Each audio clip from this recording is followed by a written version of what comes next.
Welcome sa another video ni Pinoy SEO. Maghatag ko lahi na pud nga topic karon no. Mag-share ko about usa ka tool nga nindot kaayo nga grabe kaayo og gamit sa in terms of SEO.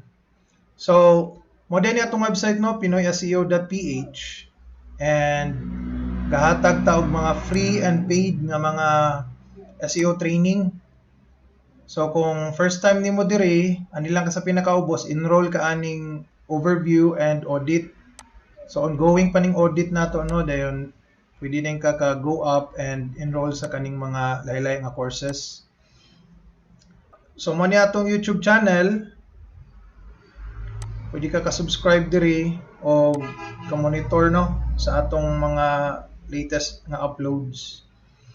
So ako lang ning i-plug ka jot.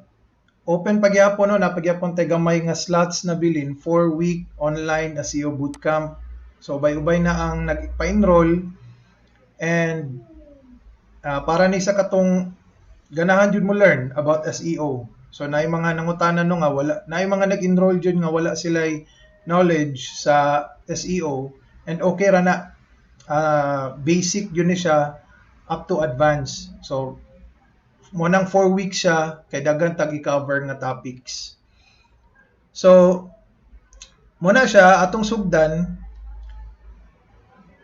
kani siya nga tool no, Ahrefs Webmaster Tools, and free ra ni siya, and ginagamit nako ni siya sa akong mga websites o sa mga client nga sites, and gigamit pud ni nako siya para sa pinoyseo.ph. So sign in ta.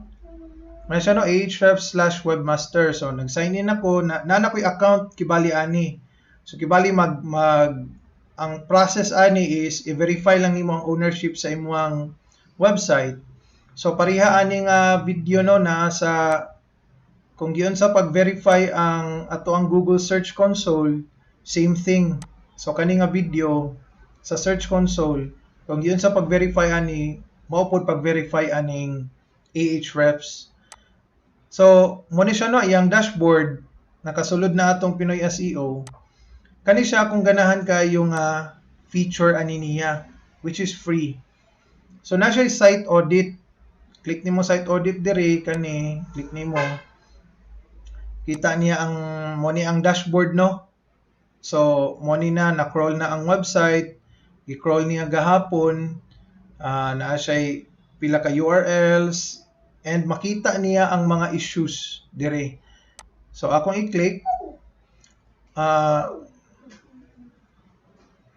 so dire no makita niya ang mga daghan kaayo.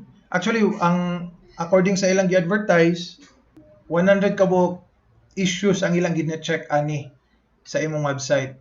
So mo ni no, diri makita ang top issues.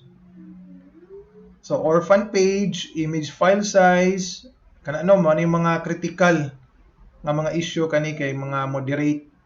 So and pwede nato ma-view unya. Ang ganahan kana ko nga feature is pag mo click ka ani, iyang ipakita no ang unsay issue details og unsaon pag-fix. So sa tanan issues diri nga mo gawas, tabangan ka unsaon pag-fix niya.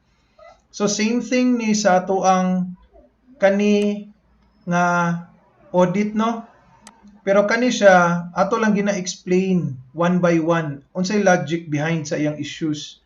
Kani siya nakabutang na diretso. So nindot kay ni if na kay mga website nga ganahan ka mo kana ibutang diri sa Webmaster Tools sa Ahrefs, and free ra pagyud siya.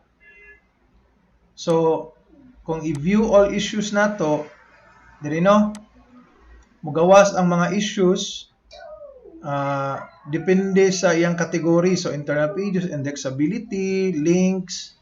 As you resolve kani nga mga issues, mugawas po di ang mo-reflect po ang change, ang added, ang new, remove. Napo siya status no sa imuhang mga na-resolve na nga mga issues. So helpful jud kaayo siya. So for example kani naanaw kuno tay redirect chain. So unsa man na siya, kita nimo issue details of how to fix. view affected URLs din ka. So kani makita nimo.